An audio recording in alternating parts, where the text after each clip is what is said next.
સિંગણપુર વિસ્તારમાં આવેલા નક્ષત્ર સેફ લોકરમાં કરોડોની ચોરીના મામલે પોલીસે તપાસ તેજ કરી। આ કેસમાં 7 લોકોએ સિંગણપુર પોલીસ સ્ટેશનમાં ફરિયાદ નોંધાવી।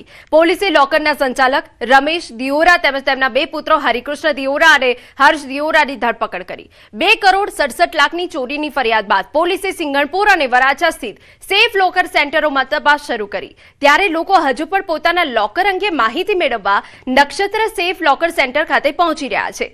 કેટલાક લોકોએ આક્ષેપ કર્યો છે કે તેમની પાસે માત્ર લોકરની ચાવી અને વાર્ષિક ભાડું ભર્યાની રસીદ છે, પરંતુ લોકર ખુલતું નથી।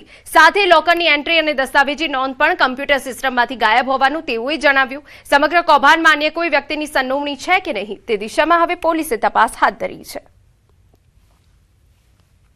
લોકો પોતાના દાગીના અને પૈસા બેંકના લોકરમાં મૂકતા હોય છે, પણ સુરતમાં આવેલા ખાનગી એક લોકર કંપની છે નક્ષત્ર નામની કે જ્યાં ચોરીની ઘટના બની છે। ખાસ કરીને સુરતના સિંગણપુર અને વરાછા વિસ્તારમાં બ્રાન્ચ આવેલી છે। ખાનગી આ લોકરોમાં લોકો પોતાના દાગીના, ડાયમંડ અને પૈસા મૂકતા હોય છે, ત્યારે ડાયમંડની લોકો સેફટી માટે વોલમાં મૂકતા હોય છે। ત્યારે કહી શકાય કે જે પ્રકારે એક વ્યક્તિ પોતાના લોકર ચેક કરવા ગયો હતો અને ત્યારે ખબર પડી કે તેના લોકરમાંથી દાગીનાની ચોરી થઈ ગઈ છે। તાત્કાલિક આ વાત વાયુ પસરતા જે લોકો દાગીના રાખતા હતા તે તમામ લોકો પહોંચ્યા હતા અને એક બાદ એક ચેક કરતા તમામ લોકોના લોકરમાંથી દાગીના ગાયબ હતા, એટલે કે ચોરી થઈ હતી। જો કે આ સમગ્ર વોલના માલિક એક પિતા અને 2 પુત્ર છે, તે લોકો વિરુદ્ધ 2.5 કરોડ રૂપિયાની ચોરીની ફરિયાદ સુરતના સિંગણપુર પોલીસ મથકમાં નોંધાઈ છે। પોલીસે 7 જેટલા લોકો સામે આવ્યા છે, ફરિયાદ કરી છે। ત્યારે હવે આ બાપ દીકરા દિયોરા બાપ દીકરાઓની ધરપકડ કરી પોલીસે તપાસનો ધમધમાટ શરૂ કર્યો છે। કીર્તેશ પટેલ, ન્યૂઝ 18 ગુજરાતી, સુરત। જેએમસી દ્વારા 3 ડોક્ટરોને સસ્પેન્ડ કરવાનો મામલો। સુરતના 3 ડોક્ટરોને હાઈકોર્ટમાંથી વચગાળાની રાહત।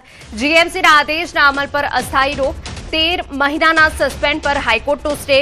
Doctor Sakhiya, doctor Geeta Patel, doctor Ami શાહને રાહત। ગુજરાત હાઈકોર્ટે નોટિસ કરી ઇસ્યુ। પેરિસ ખાતે યોજાયેલી મેડિકલ પરિષદ ખર્ચ મામલે કાર્યવાહી કરાઈ હતી। ખાનગી કંપની પાસેથી આર્થિક લાભ લેવા પર છે પ્રતિબંધ। હવે 8 ઓગસ્ટે વધુ સુનાવણી।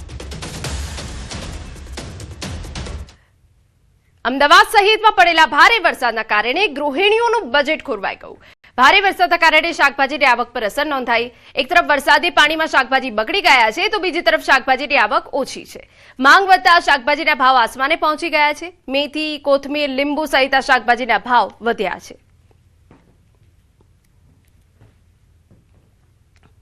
પાણી ભરેલા છે ત્યાંથી લોકો ખેડૂતો તો જતા જ નથી અંદર, અને જે જગ્યાએ જવા જેવું છે ત્યાંથી શાકભાજી જે એમને અંદાજ હોય કે 20 કિલો નીકળશે એની જગ્યાએ 5 કિલો જ નીકળે છે શાક, ને બધા શાક ખરાબ થઈ ગયા છે પાણીના હિસાબે। પાણી લાગી જાય એટલે શાકભાજી બધા ખરાબ જ થઈ જાય છે 50%। અત્યારે બધું 120, 100, 160 રૂપિયા કિલો બધું લગભગ અંદાજે શાક તો છે જ બધા। સમાચારમાં અત્યારે બસ આટલું જ। નમસ્કાર।